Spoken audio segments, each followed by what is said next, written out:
State president ఎలా తేల్చేస్తారు? తేల్చరు కదా. నా ఆలోచన ఇది అని చెప్పకుండా నువ్వు ఆలోచించి నాకు చెప్పు అన్నప్పుడు వాళ్ళు ఇంకేంటి, నువ్వు అసమర్థుల కిందనే చూస్తారు. వాళ్ళు ఎందుకు తేల్చాలి?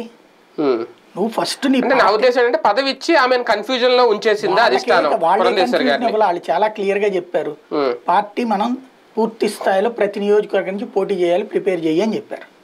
ఇంకేం చెప్పాలి? రోజుకోసారి లేదు మనం చంద్రబాబుతో ఈ జ్యోతోడు రాశాడు కాబట్టి నువ్వేం ఫీల్ అవ్వబాకమ్మా, ఈనాడు మనం పవన్ కళ్యాణ్ మనతో ఉన్నాడా, మనం పవన్ కళ్యాణ్ తో ఉన్నామా, వెళ్తామా లేదా, టీడీపీ మనతో వస్తుందా, మనం టీడీపీలతో వెళ్తామా లేదా, ఈ క్లారిటీ అనేది ప్రజలకి లేదు, ఆవిడ కూడా లేదేమో. చెప్పాలన్న వాళ్ళు ఎందుకు చెప్పాలి? వాళ్ళు నీతో డైరెక్ట్ గా చెప్పేశారు మనం ఒంటరిగా పోటీ చేయడానికి రెడీ అవుతున్నాం అని చెప్పాక ఇక రోజుకోసారి పవన్ కళ్యాణ్ విషయంలో నువ్వు అట్టుండు, చంద్రబాబు విషయంలో ఇట్టుండు, జగన్ విషయంలో ఇట్టుండు అని చెప్పేగాడికి నువ్వెందుకు ఇంకా అసలు నాయకురాలుగా?